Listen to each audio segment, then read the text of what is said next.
So, hello everybody. First and foremost, I would just want to say thank you to the BlockSplit organizers, to all the sponsors for hosting this amazing conference. My name is Josip Vlah, and I'm the NFT and Metaverse lead at Rezolut. And today we're going to be talking about utilization of NFTs and Metaverse within brands and corporations.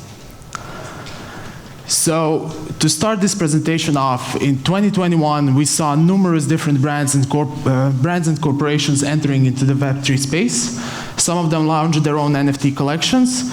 Some of them purchased Web3 domain names to connect with their Twitter customers. And also some of them collaborated with world-renowned Web3 projects, such as the case over here with Adidas, G-Money, Punks Comic, and Bored Ape Yacht Club. Today, we're going to see some of these utilization models and how to perfectly execute some of the strategies and how all of the technologies, not in the Web3 space, but also in the Web2 space, interconnect together into a long-term strategy for brands and corporations. So to start this off, we need to dig a bit back, and we need to start by talking about traditional media and licensing. So as a lot of brands joined the Web3 space, a lot of the talent agencies joined the Web3 space as well. And this was beneficial to the NFT holders because they are able to license their NFTs to third party.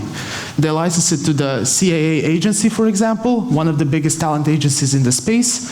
That agency licenses it to Fortune 500 companies. And this is also beneficial for brands since they don't need to purchase an NFT and they can license it directly from the agency itself.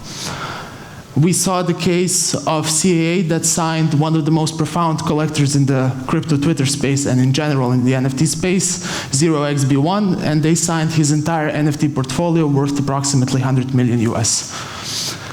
Moreover, we saw two months ago, we saw CAA also licensing, also start to represent Cool Cats, which is one of the NFT projects. And they start to represent them in terms of the merchandise and licensing deals to help them expand to more in the Web2 space and more into traditional-based companies. Over here, we also have the perfect example of this, and that's Puma. Puma acquiring a .e domain name and also licensing a Cool Cat to help expand into the crypto audience. Moreover, when we're looking at traditional media and licensing, we have this already seen in the Web3 space as well, and that's Jenkins de Valet. So Jenkins de Valet, in a summary, is a project which writes a book about the Bored Ape Yacht Club. Basically, what this means is the holders, Bored Apes and Mutant Apes, are able to license their own NFTs in exchange for royalties when the book is going to be published. CAA also signed Jenkins de Valet, that was about a year ago, and they're going to help them in the contract. It was stated that they're going to help them with book publishment deals, TV adaptation, as well as music. Talking about the music, we have Universal Music Group. Universal Music Group entered the Web3 space through their first project called Kingship. Kingship is essentially the first ever NFT virtual band, which consists of 3 Bored Apes and 1 Mutant Ape. The roadmap for the Kingship, they plan to do a first ever Metaverse NFT character concert, let's say it like that, as well as full-fledged studio album, physical concerts, and other types of activities. When going more deeper into the utilization within the brands and corporations, we need to talk about the brand DAO. So DAOs, in this case of brands, basically you can turn the customers into they can turn the customers into brand advocates. And basically this means that the customers have the ability to govern the progression of the brand itself. For example, let's say we have a sneaker company, they spin off a brand DAO, and that brand DAO allocates certain tokens to their loyal customers, and loyal customers can then basically govern the progression. Are we going to do a collaboration with this artist? Are we going to have only sneakers? Are we going to move into other pieces of clothing, etc., etc.? One of the best cases over here, not only in the brand space, but in the Web3 space in general, is Nonce DAO. So Nonce DAO, in summary, is a project which enables you to purchase 1 noun, these little cute pieces, 1 noun each day in a span of 24 hours, and the highest bidder will win that noun. The current prices go upwards of 200, 300 ETH per day. And current treasury of the Nouns DAO is 22,000 Ethereum. Proposal was created 3 months ago to create real-life sunglasses brand out of the Nouns DAO. So as you can see, most of them have those sunglasses. And basically the proposal was, okay, let's create a real-life sunglasses brand which will live on its own. It will have its own co-founders, but we will found it from the Nouns DAO treasury. That the whole concept was successfully executed, and currently the whole project is still ongoing, and the first batch of Nouns glasses are set to be delivered in the upcoming weeks and months. Moreover, Bud Light created a collaboration by entering into Web3 space, created a collaboration with Nouns DAO. They've purchased one noun for 127 ETH, and they have used that noun for Twitter, basically as a Twitter profile picture, as well as product placement, as well as creating the additional NFTs based on the Nouns DAO itself. When looking at the brands that are entering in the Web3 space, we see a lot of this thing happening, and this is basically digital to physical. You purchase an NFT, you get the corresponding physical piece, right? And some of the brands have created tremendous success out of this, while some of the projects failed. And that's because of the strategy. One of the best examples of this is Artifacts Punk's project, which was tremendously successful, where holders of CryptoPunks, Artifact basically created 10,000 unique sneakers in the physical format, and holders of the CryptoPunks were able to log into the Artifact website, and they were able to claim a free copy of those sneakers. This was tremendously costly, as you can see, as you may or may have not known. Creating 10,000 unique pieces in the physical format can cost a lot of money. But this basically what enabled Artifact directly connected with the CryptoPunks community. And CryptoPunks community in the NFT space has a big buying power, and they onboarded the whole different community onto their project, and this was 1.5 years ago. So before the CloneX drop, before all of the things that happened with Artifact. When looking at this digital to physical, we also have this middle ground of augmented reality. The term was coined phygital, but basically AR, as it started in 2017 with Pokemon Go and now moved into social media filters and other types of utilization, it enables in the Web3 space to holders to view the products, to view the collectibles, to view their avatars as well as galleries in the physical world through the camera lens. One of the examples of this, of one of the projects that are doing this, is Jadu AR. So Jadu AR basically enables you to, if you have one of the collections which are supported, such as Meebit's Cyberconk's Deadfellas, you can download their application, connect with your crypto wallet on it, and then you are able to see your NFT in the digital, in augmented reality. The thing with augmented reality is that it cannot be static. It can, but it's not interactive, and users' span of attention tends to dive when they take a picture of a static 3D model and then just post it somewhere. The AR tends to be more interactive model of basically user consumption. And Jadu AR perfectly created this, where they created a collection of hoverboards and jetpacks, which are then able to merge directly in application on its own with the Meebit's Cyberconk's The Deadfellas. And those two NFTs basically create this interactive experience where you are able to drive in augmented reality with your NFTs. Talking about AR even more, we need to touch upon the digital fashion aspect of it. So, in the digital fashion sense, more and more of digital fashion houses that we see today, especially in the Web3 space, enable users to purchase an NFT, and you get an Instagram filter, a Snapchat filter as an unlockable content, and yet then you're able to basically see that fashion, a garment or a dress or a t-shirt in augmented reality as a variable. You can try it on. And this basically also corresponds with having your alter ego in the digital world and merging it with the physical self-reflection, basically. This mostly also, when it comes to the user-generated content, when looking at the brands, this is highly applicable because let's say a brand creates an NFT piece. they get a Snapchat filter. That Snapchat filter is only visible to the user that purchases the NFT, and if they can maybe share it with their friends, but it's not in the public Snapchat profiles. With that, you have the user-generated content, because then user basically creates content for the brand itself, while the brand also utilizes NFTs as well as augmented reality.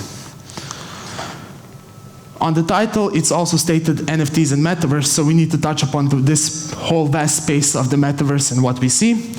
And basically, the way I see it, the Metaverse enables brands to create their immersive digital presence.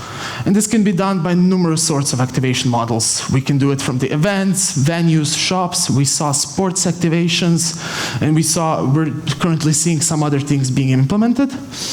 But for example, let's say Samsung created not weeks, but months. Samsung created 3 months ago a never-ending experience called 837X in Decentraland. So what this experience gave to the users is basically the ability to go each month when the event is being held at a particular time to Decentraland. Samsung can showcase some of their products. They can showcase some of their new services that they're offering, and then users are able to get NFTs, variables in Decentraland, and other types of rewards by playing certain mini games. Moreover, when we go into the Metaverse and the activation, 2 to 3 months ago, there was a Metaverse Fashion Week being held with the power of Boson Protocol and Decentraland. So basically, Metaverse Fashion Week, what it enabled is users' ability to purchase, ability to go to the store. Let's say you go into Decentraland, you go into Tommy Hilfiger store, and you are able to purchase a digital piece for your avatar, and you're able to purchase a physical piece, which can be directly shipped from the Metaverse to your address, creating sort of an e-commerce for the Metaverse. And when we basically interconnect all of this together, you can see where the strategy goes and what we actually expanded on. So let's say now we have a brand or a corporation that wants to enter the Web3 space, and they want to do it in the long run, and they want to help them. They want to basically create another business model around the Web3. They can create a Genesis piece or an MVP to test the product if it's a product market fit of 400, 300 pieces to their loyal customers and create a DAO out of it. With that, they can utilize the traditional media, the CAA, the Universal Music Group, and all the other ones that we've talked about. And with the DAO, they can propose a Metaverse integration. That Metaverse integration can be directly correlated by this digital to physical piece that we see, where you have a Metaverse and you basically get the physical product directly from the Metaverse. And also augmented reality, where you have an NFT in the Metaverse, you can purchase it in the Metaverse and get the try-on variable. And with that try-on variable, then you have that user-generated content. And to basically conclude this short story of the brands and the corporations in the Metaverse, what's next? So the thing about this, we have this interoperability and utilization of immersive technologies. And this is where I see brands going, and not basically creating the 10K collections and then basically in the short run thinking that it's a marketing strategy. No. We see this strategies being implemented in the long run, such as the projects that Palm NFT is doing in the 5 to 10 year span, and basically implementing on the way the new technologies that come, be that from the creative artificial intelligence side, from augmented reality, virtual reality, and all sorts of different things. When it comes to sort of a Metaverse and NFT side, the way I see it currently is this multiverse integration. So, meaning interoperability between the virtual worlds. So, this Ready Player Me does the similar thing where you have one avatar and it can plug into multiple different virtual worlds. But over here, we're talking about basically creating a 3D model from the development and design perspective. You create a 3D model, and then that 3D model can be encoded or decoded to the multiple different file formats. And for that, we of course need a computing power, and we need artificial intelligence, right? And of course, when it comes to the future of the NFTs, the way I see it is definitely multi-nested and multi-resourced. And then over here, I want to I want to showcase Remark. Basically, you have an NFT which has its own NFTs as traits, and you can swap those traits. And multi-resourced, meaning that you have multi-resourced in one NFT. You have multiple file formats such as JPEG, PNG, MP3, MP4, all combined into one NFT for bigger exposure and basically more implementations down the line. And with that, we have concluded the presentation. I hope you guys enjoyed, and thanks so much. Sabio, we can do a Q&A. We have some time if you guys want, if somebody has any sort of questions. Oh, okay. Yeah, Here, go ahead.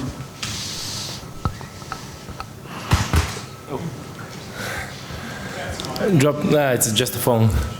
No worries. I have a question from artist perspective in this space. I'm not an artist, but I'm some kind involved. Where do you see the future in this for them, and how they can best utilize the technology and all that? It's a fairly broad question, but I just want to hear your opinion because you obviously know a lot about. In terms of artists, the way. When we touch upon augmented reality, for example, right? Okay. Yeah. Let's say you have a physical piece, and you can have an AR target on that physical piece. It expands the art itself, and that AR can be an NFT on its own. Okay. So I'm basically seeing this as more and more artists start to utilize the numerous technologies as well as generative art to combine those pieces and then also showcase it in the metaverse, right? Have their own galleries and multiple other things. And if this NFT world goes in just being as utility NFTs in that direction, do you see artists following or no? No, I think that, for example, these brands and corporations, they want to do the business and the revenue model for their stakeholders, right? And I see artists having it's a complete different scope because it's art is subjective, right? Yeah. And it's priced upon how somebody wants to price it. So that's basically, I see it as the two different things. Okay. And then artists have, of course, much more creative freedom to do bigger things and crazier things if they have the time and the efforts to actually pull it off. Thank you. Any more questions? Oh, okay. Yeah, in 5 minutes, coming. Good afternoon. Super presentation, really interesting examples. Just wondering if I can kind of draw out of those big brand stories a sort of template for an emerging brand. So if you were a food business or a textile or a fashion business and you wanted to participate, follow this playbook, where would you start? What are the templates that are kind of appearing in your mind? It depends on the industry, but I would definitely first basically create a sort of an MVP to test the waters, right? To see if it works, and because not every single industry can enter the NFTs and Metaverse and be successful. But I think that if it's done like maybe 500 to 1,000 pieces or something, just so you see the attention of the user if that's what they want, basically creating some sort of a user testing. Then you can build upon that in the long run and basically create the whole vast experiences that we've seen today. So in its simplest form, it's to create some NFTs, to create some digital assets, and then basically create a sort of a MVP, get your loyal customer base inside, right? For example, if you have 100 people that are truly loyal customers, you can airdrop them for free. They don't need to purchase it. You give them for free, and basically you expand on those and giving them more utilities and expanding to different technologies. So it doesn't need to be in terms of the money-wise, right? Just to airdrop them, for example, for free. That's how I would do it, and that's how we work in Rezolut when we do with emerging companies. Lovely. A very fast follow-up question, if I may. Is there still space for the sort of loyalty coins, fungible token story? So obviously the NFT story is very clear, very interesting, but obviously there have been various initiatives to create, Gucci coins on customer mobile wallets. There didn't seem to be much adoption in the last 3 years. I'm just wondering, do you still think that has mileage? I think it does, but it needs to be. I think it does, but it needs to be innovative, right? Because now all the hype in terms of the corporate worlds is in the NFTs and Metaverse, especially because they saw that there are possibilities that they can implement it. So if it's innovative and it can be done in a different way than it was done before, then yes. But for now, I think it's more on the scope of the NFTs in Metaverse in general. Wonderful. Thank you for the insight.